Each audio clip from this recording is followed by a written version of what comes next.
निगम के कर्मचारियों की ईमानदारी की मिसाल भी है ये। लगभग 2 किलो वजन था, 5 किलो की इसकी कीमत होगी लगभग। उन्हें एक पुराने कपड़े की थैली में कलश मिला।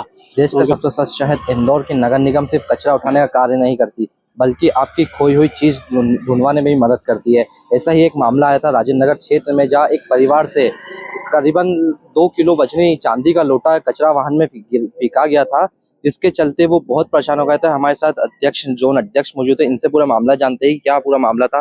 भैया, क्या पूरा मामला था, कैसा क्या? मैं वाराणसी राजेंद्र नगर से पार्षद हूँ, जहाँ की ये घटना बताई गई है। ये घटना इसलिए महत्वपूर्ण है कि हमारे निगम के कर्मचारियों की ईमानदारी की मिसाल भी है ये। शनिवार की सुबह हमारे एक परिचित हैं, उनके द्वारा एक गलती से, जो कि बहुत सारा घर में कचरा 2-3 दिन का इकट्ठा हो गया था, 2-3 महीने से बाहर थे, वो कचरा इकट्ठा हो गया था, तो उनके द्वारा गलती से वो झोले, जो पुराने झोले में एक उनका पारंपरिक पूजा का कलश था, लगभग 2 किलो वजन था, 5 किलो की इसकी कीमत होगी लगभग, वो उनके द्वारा गलती से डाल दिया गया। उनको रात को लगभग 10 साढ़े 10 बजे याद आया कि यार वो अपने कलश पर गलती से डाल दिया। तो उनको डालने के बाद लगभग 12 घंटे जा चुके थे। उनको भी लग रहा था मिलेगा नहीं मिलेगा, तो वो रात को काफ़ी उनको बुरा भी लग रहा था, उनको अफसोस भी हो रहा था, थोड़ा ज़्यादा रोना भी हो रहा था कि यार ऐसे कैसे कोई मेरे से इतनी बड़ी गलती हो गई। वो आई दीदी मेरे पास आई, बोली प्रशांत भैया ऐसा ऐसा है। झोनल कार्यालय पे आए, वहाँ तत्काल हमने महापौर जी पुष्पमित्र भार्गव जी को बताया कि ऐसी ऐसी घटना हुई है। विधायक जी, जो कि उस समय मधु वर्मा जी साथ में ही थे, तो तत्काल निर्देश दिया अधिकारियों को कि यह निगम की एक, चूँकि निगम के ऊपर सवालिया प्रश्न है कि इसका अपन कैसे इसको, चूँकि गलती उनकी थी पर हमारी भी एक जिम्मेदारी बनती थी। तो रात को 11 बजे ही उनके अधिकारियों को निर्देश दिए गए और सीएसआई यादव जी और सब रात को ही आ गए थे। हमारा डोर टू डोर कलेक्शन का जो कर्मचारी, वो भी 11 बजे जोन पे आ गए थे। रात को ही यहाँ पे, जहाँ कचरा डाला जाता है जीटीएस पे, महू नाके पे, वहाँ पे रात को ही सर्चिंग कराई, पर रात को नहीं मिला। तब पता पड़ा कि ये जो कचरा इस गाड़ी का गया था, वो तो बहुत सारा बड़े बड़े ढेर होते हैं, तो वहाँ से वो नेपरा, वहाँ पे जो हमारा ट्रेंचिंग ग्राउंड देवगुरड़िया पे, वहाँ पूरा प्लांट पे जा चुका था।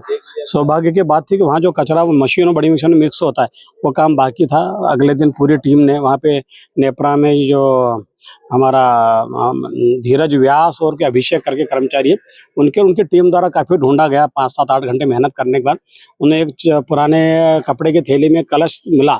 उनके द्वारा उसका हमको फोटो भेजा गया, हमने परिवार से पुष्टि कराई।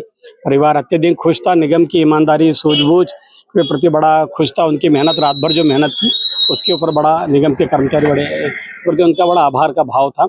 उसी दिन, अगले ही दिन इन सब कर्मचारियों का, चारों पांचों, हमारे सीएसआई का, हमारे उन नेपरा के कर्मचारियों का, मराठी समाज द्वारा एक बड़ा कार्यक्रम में उनका सम्मान किया गया है।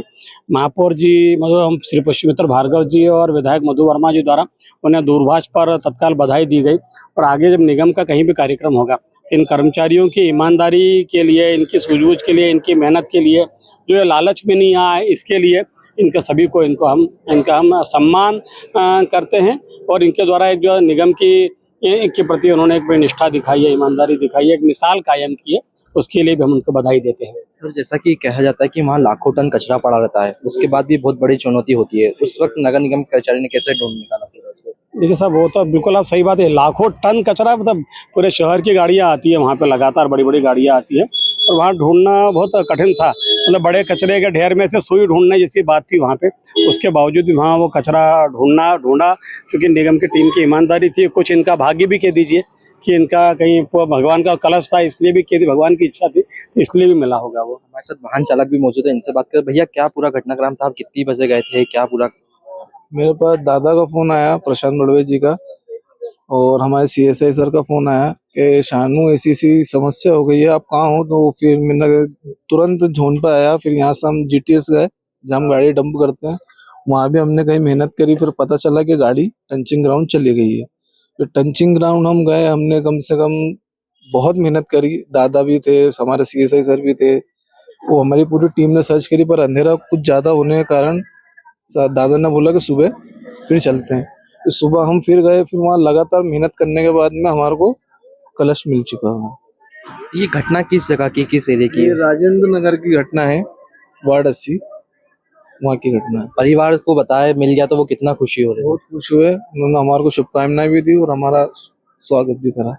जैसा भैया ने बताया कि परिवार को भी बहुत खुशी हुई, और कहीं ना कहीं नगर निगम के लिए भी एक बहुत बड़ी बात है कि लोगों की खोई हुई चीज भी उन्हें वापस दी। आजकल ऐसा देखने को नहीं मिलता, रोड पे 10 रुपए पड़े रहते इंसान उठा लेता है, पर कहीं ना कहीं नगर निगम ने भी अपनी तत्परता दिखाते हुए उस लोटे को ढूंढा और परिवार को भी सौंप दिया है। मेरे सहयोगी धीरज के साथ मैं अनुज चौहान, राजीव टाइम्स। जब मुद्दे बढ़ते हैं और सुनवाई कम हो जाती है, जरूरत होती है एक ऐसी आवाज की जो सीधे जनता से जुड़े, अब हर गली हर मोहल्ला बनेगा खबर का हिस्सा, जहां उठेगा हर सवाल जनहित के मुद्दों, बेबाक अंदाज बिना किसी दबाव के, सिर्फ सच और जनता की आवाज। राजीव टाइम्स लेकर आ रहा है एक खास कार्यक्रम, जनता के बीच जनता की बात। हम आ रहे हैं आपके बीच, आपकी आवाज को बुलंद करने, देखना ना भूलें राजीव टाइम्स पर, क्योंकि अब बात होगी जनता के हक